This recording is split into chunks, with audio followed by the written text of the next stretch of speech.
The situation is that you have various types of what we normally call grays. We didn't call them grays in the military, but you had at least 3 types of the grays.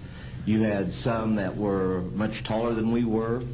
The unique thing that I'd like to point out for the most part is that the entities that we did catalog were in fact humanoid. Now this created a situation where the scientific community was trying to figure out why that would be the case, because you would expect that if life evolved on other planets, that they would take on some type of other being, so to speak, not necessarily look humanoid or be bipedal such as we are. But apparently we got quite a few of the species out there that are humanoid in appearance, and that creates a question that yet has to be answered by science.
Does that explain some of the visual glances of these things?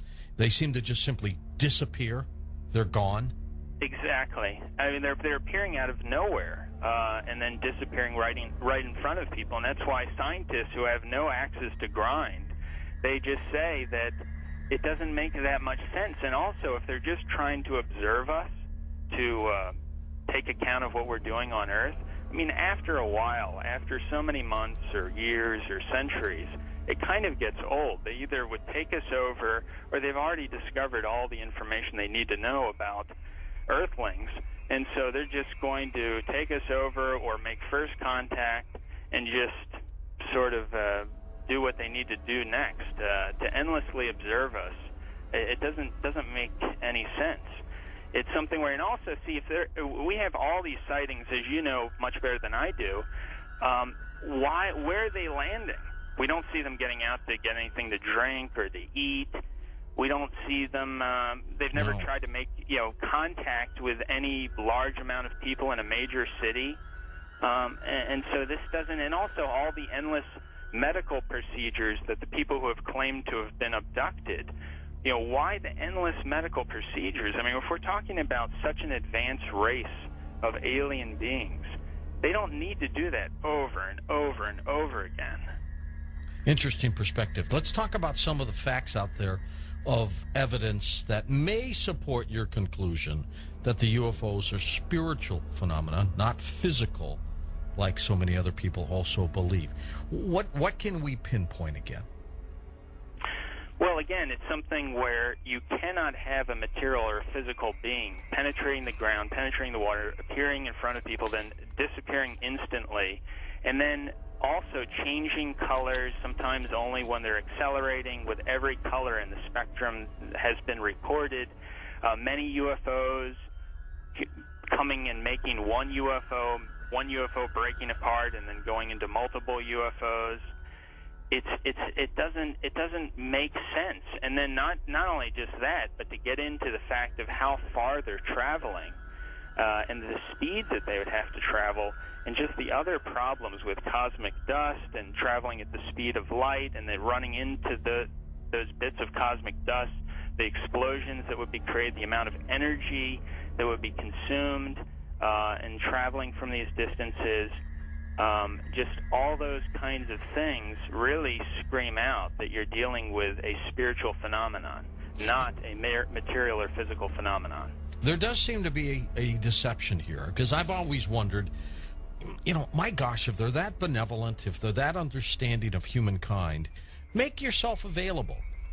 That's why some of these other scientists have said that they seem to be trying to set people up to deceive them as if they are aliens, but the facts just say that they can't be that there's something else. It doesn't make any sense, and there's something else, a psychological deception that's going on here. And many of these scientists say, I don't know what it is, but we've concluded that it's got to be that. It's got to be something bigger is going on here than just them trying to show people that, yes, here's a UFO that you're seeing now, we are aliens, that there's got to be something else going on here, on top of the fact that the characteristics of them show that they just cannot be some material or physical craft. Do you think humans are involved in the deception? I'm losing my voice here. I got to pop it back. As far as I think there have been deliberate hoaxes that have been perpetrated. And, it's an interesting statement. I mean, there are many that could be quoted. But Gordon Creighton, who I know you know of him, probably, who died in 2003, he made this statement in the British journal Flying Saucer Review. He said, quote, "There seems to be no evidence yet that any of these craft or beings originate from outer space.